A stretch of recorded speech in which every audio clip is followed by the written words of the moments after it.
At Man City Fan TV, we're really pleased to promote this wonderful sketchwork artwork by a lady called Leslie Ross. You can follow Leslie on Twitter at 111Leslie111 and also follow her on Facebook and Twitter at 9320art.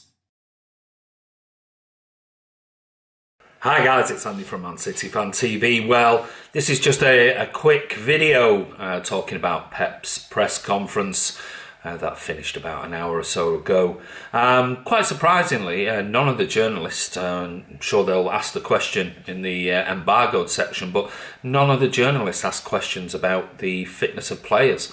So at this moment in time, we don't know. Nobody's reporting it. So I have asked the question of a couple of journalists, but nobody's saying anything. So whether that's being held back and questions will be in the embargoed section, we'll wait and see. So we're not quite sure at this moment in time, when this video goes out, who is fit. Is Laporte fit and ready to play? Is John Stones back? And we don't know. So yeah, it's going to be interesting. So anyway, with regards to the press conference itself, lots of repetitive questions being asked by journalists, which I find quite surprising. And there were lots of comments and certainly lots of questions with regards to the contract talks. With Gundogan was up first, and he was basically saying the same thing that they're always going to say, and I don't know why they just keep trying to persist with these questions. But he basically said that he seemed happy here,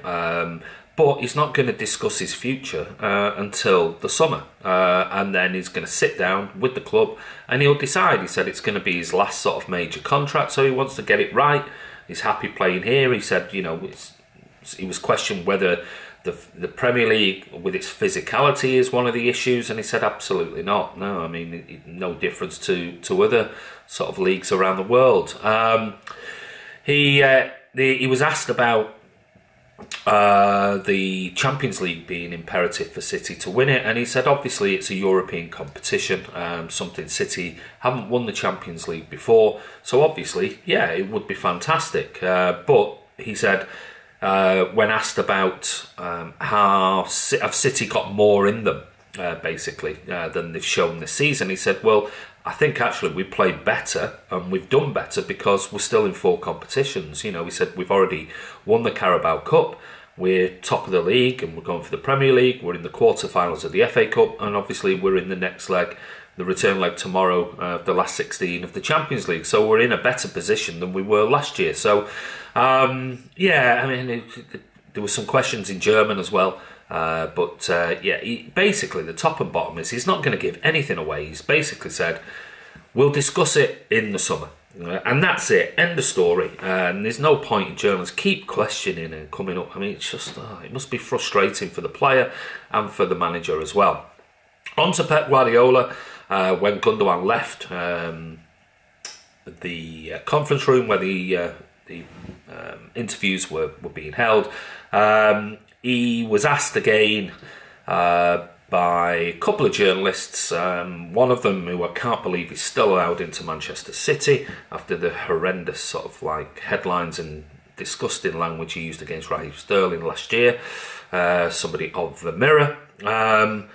But he was asked about the Champions League again, and you know, questioned, the same old questions were asked, and you know, do City need to win it to be considered great? And he basically said, like, City are basically teenagers. And I'll read just a couple of his quotes. He said,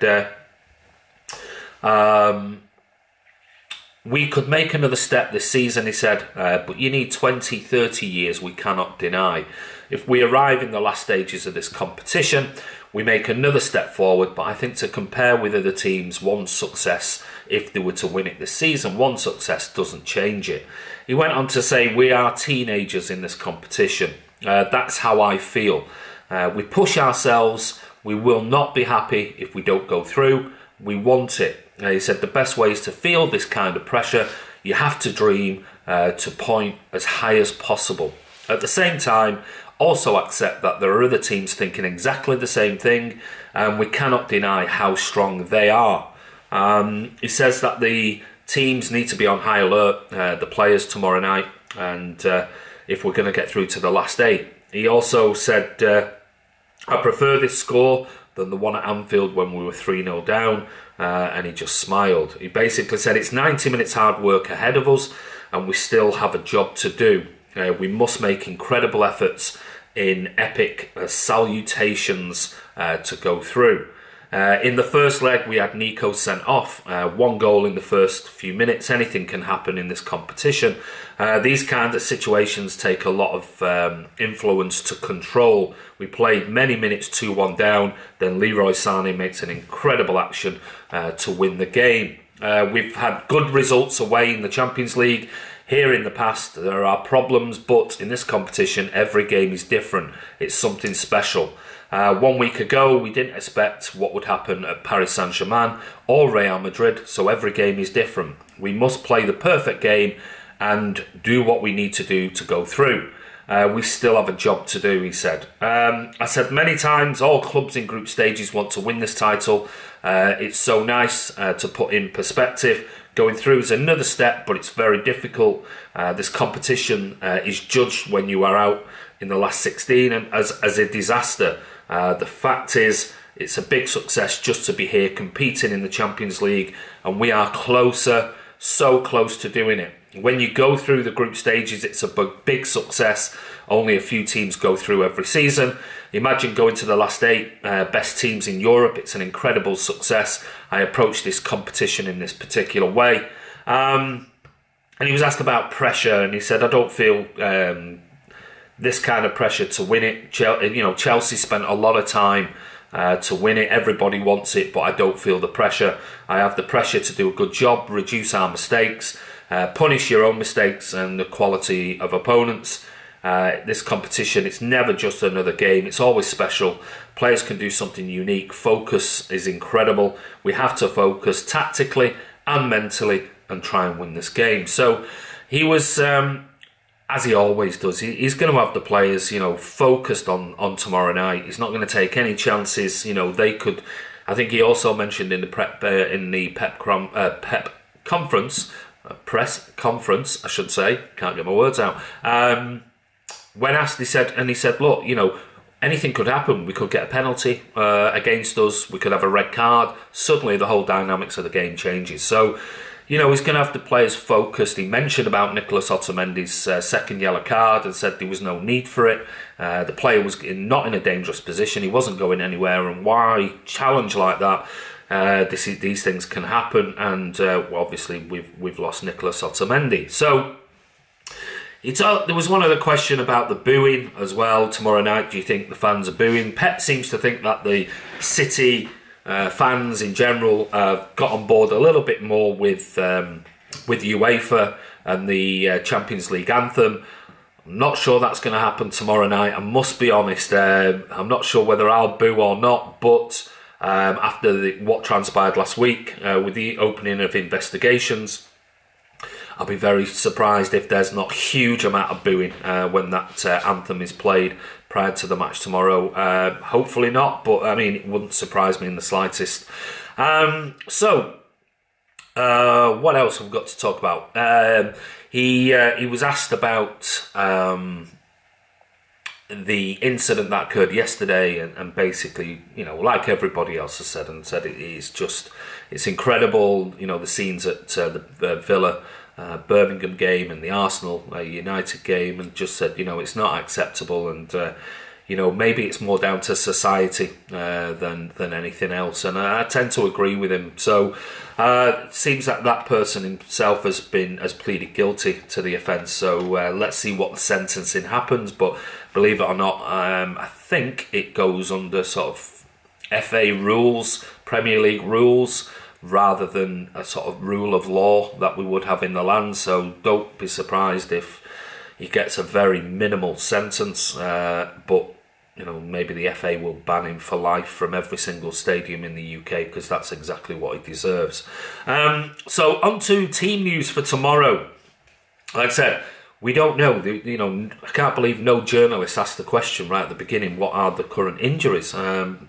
like I said, I have asked a couple of journalists on Twitter. Nobody's come back with any answers, so I'm assuming that they were at the time of this video still doing the embargoed section with the written press. But that will come out probably. If we hear any news, I'll post it below the video just to say if there was any injuries. So moving on to tomorrow night's game. Hopefully, fingers crossed, later on this evening, Tobias, our guy in Germany who contributes to the channel on German football, is a big City fan. He'll be sending me over a video. He's in university all day, so he said when I get back I'll definitely do something. But just looking at Schalke, they currently sit 14th in the Bundesliga on 23 points, and if we go back and look at their previous results, then prior to the City game they drew 0-0 with Freiburg. Obviously there was the home leg in Schalke where we won 3-2. They then went away to Mainz where they lost 3-0. They then were at home to Fortuna Dusseldorf and lost 4-0 at home. They then played Werder Bremen away on Friday night and lost 4-2. So basically since that draw prior to the City, our away leg in Schalke, they've lost 3 on the trot and quite heavily as well. So yeah, it's one of those. We thought before the first game that we should really have dominated, but like Pep said, they had 2 shots and scored 2 goals. So these things can happen. Remember, they're in the last 16 of the Champions League, so they're no mugs. But I'm hoping tomorrow we're at it right from the first minute, and we can get an early goal, maybe get a couple, put the tie to bed, and then let's see some other players maybe playing, given a chance to shine as well. So on to my team, and this is just my opinion, and like I said, we don't know who is fit. We don't know. We're hoping that Stones and Laporte are both back, fully fit. If not, Vincent Kompany can always play. But this will be my team for tomorrow night. So starting in goal, Ederson is normal. I'm going to stick with Walker. Thought he did all right at the weekend. If Stones and Laporte are back, then I'm going to stick with John Stones and aim at Laporte. If not, and Stones isn't fit, I think Vinny will stay, keep his place. Laporte was on the bench, he was unused against Watford, so I think Laporte will come in, so it'll be Vinny and Laporte, or if John Stones is fit, John Stones and Laporte, because we don't have the option of playing Fernandinho back there, and I don't think Gundogan can play there either. I'd be very surprised if he brought in the likes of Sandler, etc. to fill a centre-back role, but I don't know, you never know with Pep. Danilo could even fill up that spot. I'm going to stick with Zinchenko on the left. Gundogan again, holding. Ahead of him, I'm going to play Bernardo Silva and David Silva. And then this time, my forward 3 is going to be Sterling to keep his place, but playing on the right. Aguero up front, and Leroy Sané on the left. I think Sané came on, had that little bit of sparkle, couple of opportunities that he should have scored. But I think it's his time now to shine. Prove a point to Pep Guardiola. Raheem Sterling, you never know, he could drop Sterling even after scoring a hat-trick. That's the type of thing Pep does. And put Mahrez out there. But I'm going to stick with that front 3. I think Aguero will start, even though Jesus came on. But again, Jesus could start. It's one of those. But I'd be surprised if he drops Aguero. So that's my team, and like I said, that could change. We don't know on the injury front who's fit and who isn't. So give us your comments below. Who would you select for tomorrow night's game? I'm going to be there.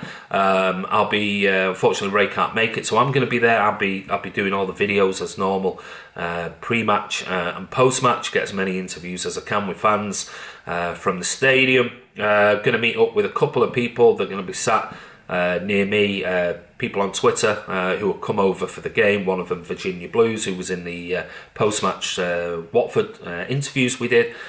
He'll be there again, Christian, and we've got another guy who's coming over to see the match with us. So anyway, This is Andy from Man City Fan TV. Like I said, I'll update you if there is any more injury news below this video in the description. But don't forget, if you're not already a subscriber, click subscribe, click notification, keep commenting below.